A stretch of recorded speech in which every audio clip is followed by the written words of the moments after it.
Feliz y bendecido día.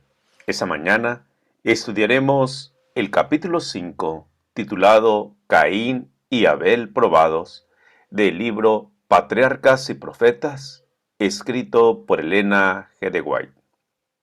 Caín y Abel. Los hijos de Adán eran muy distintos en carácter. Abel poseía un espíritu de lealtad hacia Dios. Veía justicia y misericordia en el trato del Creador hacia la raza caída y aceptaba lleno de agradecimiento la esperanza de la redención. Pero Caín abrigaba sentimientos de rebelión y murmuraba contra Dios a causa de la maldición pronunciada sobre la tierra y sobre la raza humana por el pecado de Adán. Permitió que su mente se encauzara en la misma dirección que los pensamientos que hicieron caer a Satanás, quien había alentado el deseo de exaltarse y puesto en tela de juicio la justicia y la autoridad divinas.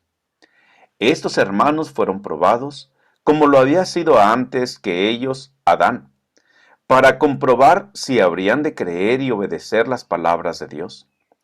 Conocían el medio provisto para salvar al hombre y entendían el sistema de ofrendas que Dios había ordenado. Sabían que mediante esas ofrendas podían expresar su fe en el Salvador a quien ésas representaban, y al mismo tiempo reconocer su completa dependencia de Él para obtener perdón, y sabían que sometiéndose así al plan divino para su redención, demostraban su obediencia a la voluntad de Dios. Sin derramamiento de sangre no podría haber perdón del pecado, y ellos habían de mostrar su fe en la sangre de Cristo como la expiación prometida ofreciendo en sacrificio las primicias del ganado. Además de esto, debían presentar al Señor los primeros frutos de la tierra como ofrenda de agradecimiento. Los dos hermanos construyeron altares semejantes, y cada uno de ellos trajo una ofrenda. Abel presentó un sacrificio de su ganado conforme a las instrucciones del Señor, y miró a Jehová con agrado a Abel y a su ofrenda. Génesis 4:4. Descendió fuego del cielo y consumió la víctima. Pero Caín, desobedeciendo el directo y expreso mandamiento del Señor, presentó solamente una ofrenda de frutos. No hubo señal del cielo de que ese sacrificio fuera aceptado. Abel rogó a su hermano que se acercara a Dios en la forma que él lo había ordenado. Pero sus súplicas crearon en Caín mayor obstinación para seguir su propia voluntad. Como era el mayor, no le parecía propio que lo amonestara su hermano, y desdeñó su consejo. Caín se presentó a Dios con murmuración e incredulidad en el corazón tocante al sacrificio prometido y a la necesidad de las ofrendas expiatorias. Su ofrenda no expresó arrepentimiento del pecado. Creía, como muchos creen ahora, que seguir exactamente el plan indicado por Dios y confiar enteramente en el sacrificio del Salvador prometido para obtener salvación sería una muestra de debilidad. Prefirió depender de sí mismo. Se presentó confiando en sus propios méritos. No traería el cordero para mezclar su sangre con su ofrenda, sino que presentaría sus frutos, el producto de su trabajo. Presentó su ofrenda como un favor que hacía a Dios para conseguir la aprobación divina. Caín obedeció al construir el altar, obedeció al traer una ofrenda, pero rindió una obediencia parcial, omitió lo esencial, el reconocimiento de que necesitaba un Salvador. En relación al nacimiento y a la educación religiosa, estos hermanos eran iguales. Ambos eran pecadores y ambos reconocían que Dios demandaba reverencia y adoración. En su apariencia exterior, su religión era la misma hasta cierto punto. Pero más allá de esto, la diferencia entre los dos era grande. Por la fe Abel ofreció a Dios más excelente sacrificio que Caín. Hebreos 11:4. Abel comprendía los grandes principios de la redención. Veía que era pecador y que el pecado y su pena de muerte se interponían entre su alma y la comunión con Dios. Trajo la víctima inmolada, la vida sacrificada, y así reconoció las demandas de la ley que había sido quebrantada. En la sangre derramada contempló el futuro sacrificio. a Cristo muriendo en la cruz del Calvario, y al confiar en la expiación que iba a realizarse allí, obtuvo testimonio de que era justo y de que su ofrenda había sido aceptada. Caín tuvo la misma oportunidad que Abel para aprender y aceptar estas verdades. No fue víctima de un propósito arbitrario. No fue elegido un hermano para ser aceptado y el otro para ser desechado. Abel eligió la fe y la obediencia. Caín, en cambio, escogió la incredulidad y la rebelión. Todo dependió de esta elección. Caín y Abel representan dos clases de personas que existirán en el mundo hasta el fin del tiempo. Una clase se acoge al sacrificio indicado. La otra se aventura a depender de sus propios méritos. El sacrificio de estos no posee la virtud de la intervención divina y por lo tanto no puede llevar al hombre al favor de Dios. Únicamente por los méritos de Jesús son perdonadas nuestras transgresiones. Los que creen que no necesitan la sangre de Cristo y que pueden obtener el favor de Dios por sus propias obras sin que nadie medie la gracia divina, están cometiendo el mismo error que Caín. Si no aceptan la sangre purificadora, están bajo condenación. No hay otro medio por el cual puedan ser librados del dominio del pecado. La clase de adoradores que sigue el ejemplo de Caín abarca la mayor parte del mundo, pues casi todas las religiones falsas se basan en el mismo principio, a saber, que el hombre puede depender de sus propios esfuerzos para salvarse. Afirman algunos que la humanidad no necesita redención, sino desarrollo, y que ella puede refinarse, elevarse y regenerarse por sí misma. Como Caín pensó lograr el favor divino mediante una ofrenda que carecía de la sangre del sacrificio, así obran los que esperan elevar a la humanidad a la altura del ideal divino sin valerse del sacrificio expiatorio. La historia de Caín demuestra cuál será el resultado de esta teoría. Demuestra que será ¿qué será el hombre sin Cristo? La humanidad no tiene poder para regenerarse a sí misma. No tiende a subir hacia lo divino, sino a descender hacia lo satánico. Cristo es nuestra única esperanza. En ningún otro hay salvación, porque no hay otro nombre bajo el cielo dado a los hombres en que podamos ser salvos. Hechos 4:12.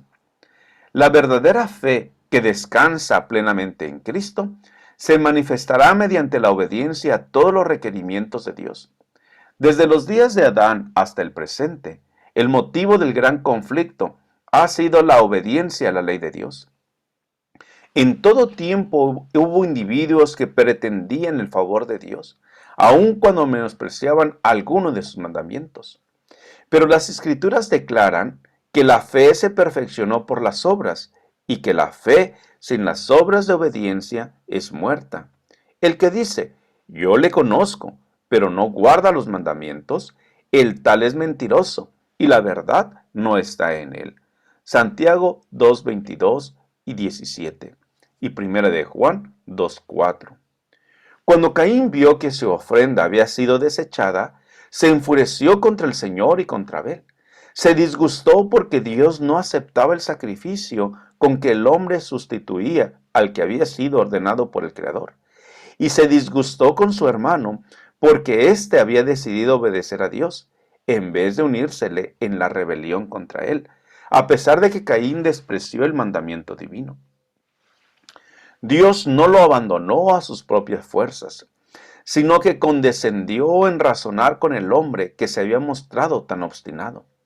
Y el Señor dijo a Caín, ¿por qué te has enojado? ¿Y por qué ha decaído tu semblante? Génesis 4:6. Por medio de un ángel se le hizo llegar la divina amonestación. Si hicieres lo bueno, ¿no serías enaltecido? Pero si no lo haces, el pecado está a la puerta acechando. Génesis 4:7. Tocaba a Caín escoger. Si confiaba en los méritos del Salvador prometido y obedecía los requerimientos de Dios, gozaría su favor. Pero si persistía en su incredulidad y transgresión, no tendría fundamento para quejarse al ser rechazado por el Señor. Pero en lugar de reconocer su pecado, Caín siguió quejándose de la injusticia de Dios y abrigando envidia y odio contra Abel. Censuró violentamente a su hermano y trató de arrastrarlo a una disputa acerca del trato de Dios con ellos. Con mansedumbre, pero valiente y firmemente, Abel defendió la justicia y la bondad de Dios. Indicó a Caín su error y trató de convencerle de que el mal estaba en él. Le recordó la infinita misericordia de Dios al perdonar la vida de sus padres cuando pudo haberlos castigado con la muerte instantánea, e insistió en que Dios realmente los amaba, pues de otra manera no entregaría a su hijo, santo e inocente, para que sufriera el castigo que ellos merecían. Todo esto aumentó la ira de Caín. La razón y la conciencia le decían que Abel estaba en lo cierto, pero se enfurecía al ver que quien solía aceptar su consejo osaba ahora disentir con él, y al ver que no lograba despertar simpatía hacia su rebelión, en la furia de su pasión dio muerte a su hermano. Caín odió y mató a su hermano, no porque Abel le hubiera causado algún mal, sino porque sus obras eran malas y las de su hermano justas. Primera de Juan 3:12. Asimismo, odiaron los impíos en todo tiempo a aquellos que eran mejores que ellos. La vida de obediencia de Abel y su fe pronta para responder era un perpetuo reproche para Caín. Todo aquel que hace lo malo detesta la luz y no viene a la luz, para que sus obras no sean puestas al descubierto. Juan 3:20. Cuanto más clara sea la luz celestial reflejada por el carácter de los fieles siervos de Dios, tanto más quedan revelados los pecados de los impíos, y tanto más firmes serán los esfuerzos que harán por destruir a los que turban su paz. La muerte de Abel fue el primer ejemplo de la enemistad que Dios predijo que existiría entre la serpiente y la simiente de la mujer, entre Satanás y sus súbditos, y Cristo y sus seguidores. Mediante el pecado del hombre, Satanás había obtenido el dominio de la raza humana, pero Cristo capacitaría al hombre para librarse de su yugo, siempre que por la fe en el Cordero de Dios, un alma renuncia a servir al pecado, se enciende la ira de Satanás. La vida santa de Abel desmentía el aserto de Satanás de que es imposible para el hombre guardar la ley de Dios. Cuando Caín, movido por el espíritu malo, vio que no podía dominar a Abel, se enfureció tanto que le quitó la vida. Y donde quiera haya quienes se levanten para vindicar la justicia de la ley de Dios, el mismo espíritu se manifestará contra ellos. Es el espíritu que a través de las edades ha levantado la estaca y encendido la hoguera para los discípulos de Cristo. Pero las crueldades perpetradas contra ellos son instigadas por Satanás y su hueste, porque no pueden obligarlos a que se sometan a su dominio. Es la ira de un enemigo vencido. Todo mártir de Jesús murió vencedor. El profeta dice, ellos lo han vencido por medio de la sangre del Cordero y de la palabra del testimonio de ellos, que menospreciaron sus vidas hasta la muerte. Apocalipsis 12, 11 y 9. El fratricida Caín tuvo pronto que rendir cuentas por su delito. Y Jehová dijo a Caín, ¿dónde está Abel tu hermano? Y él respondió, no sé. ¿Soy yo guarda de mi hermano? Caín se había envilecido tanto en el pecado que había perdido la noción de la continua presencia de Dios y de su grandeza y omnisciencia. Así recurrió a la mentira para ocultar su culpa. Nuevamente el Señor dijo a Caín, ¿qué has hecho? La voz de la sangre de tu hermano clama a mí desde la tierra. Dios había dado a Caín una oportunidad para que confesara su pecado. Había tenido tiempo para reflexionar. Conocía la enormidad de la acción que había cometido y de la mentira que se había valido para esconder su crimen. Pero seguía en su rebeldía, y la sentencia no se hizo esperar. La voz divina que antes se había oído en tono de súplica y amonestación, pronunció las terribles palabras. Ahora pues, maldito seas de la tierra, que abrió su boca para recibir de tu mano la sangre de tu hermano. Cuando labre la tierra, no te volverá a dar sus frutos. Errante y extranjero serás en ella. Génesis 4:11 y 22. Aunque Caín merecía la sentencia de muerte por sus crímenes, el misericordioso Creador le perdonó la vida y le dio oportunidad para arrepentirse. Pero Caín vivió para endurecer su corazón, para alentar la rebelión contra la divina autoridad y para convertirse en jefe de un linaje de osados y réprobos pecadores. Este apóstata, dirigido por Satanás, llegó a ser un tentador para otros, y su ejemplo e influencia hicieron sentir su fuerza desmoralizadora, hasta que la tierra llegó a estar tan corrompida y llena de violencia que fue necesario destruida. Al perdonar la vida al primer asesino, Dios dio al universo entero una lección concerniente al gran conflicto. La sombría historia de Caín y sus descendientes demostró cuál habría sido el resultado si se hubiera permitido que el pecador viviera para siempre y continuara en su rebelión contra Dios. La paciencia de Dios solo inducía a los impíos a ser más osados y provocadores en su iniquidad. 15 siglos después de dictarse la sentencia contra Caín, el universo vio los frutos de su influencia y su ejemplo en el crimen y la corrupción que inundaron la tierra. Se puso en claro que la sentencia de muerte pronunciada contra la raza caída por la transgresión de la ley de Dios era a la vez justa y misericordiosa. Cuanto más tiempo vivían los hombres en el pecado, tanto más réprobos se tornaban. La sentencia divina que acortaba una carrera de iniquidad desenfrenada y que libertaba al mundo de la influencia de los que se habían endurecido en la rebelión, fue una bendición más bien que una maldición. Satanás trabaja constantemente, con intensa energía y bajo miles de disfraces para desfigurar el carácter y el gobierno de Dios. Con planes abarcantes y bien organizados y con maravilloso poder, trabaja para mantener engañados a los habitantes del mundo.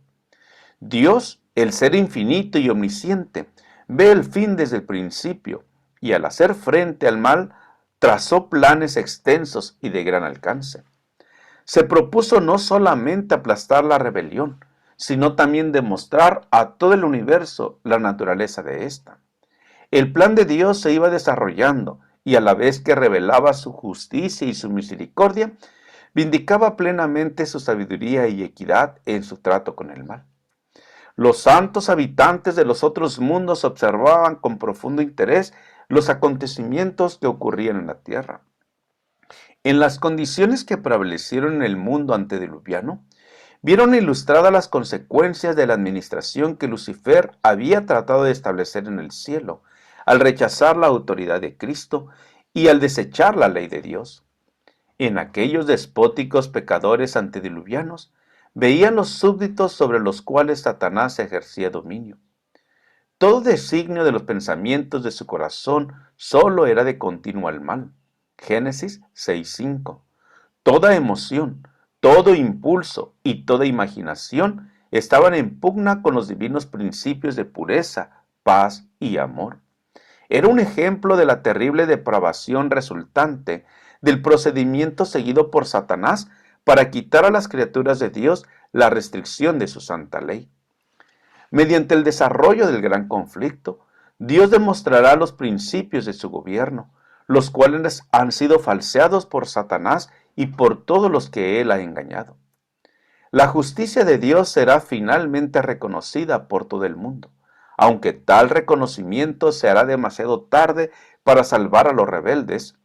Dios va recuperando la aprobación y la aceptación del universo entero a medida que paso a paso su plan progresa hacia su pleno cumplimiento. Él lo cumplirá hasta la extirpación final de la rebelión. Se verá que todos los que desecharon los divinos preceptos se colocaron del lado de Satanás en guerra contra Cristo.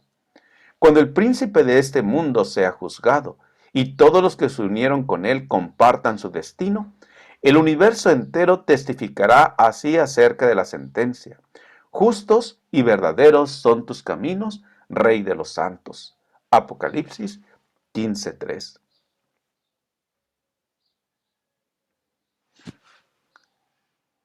Te invito para que nos acompañes en el siguiente capítulo. Jehová te bendiga y te guarde. Jehová haga resplandecer su rostro sobre ti y tenga de ti misericordia.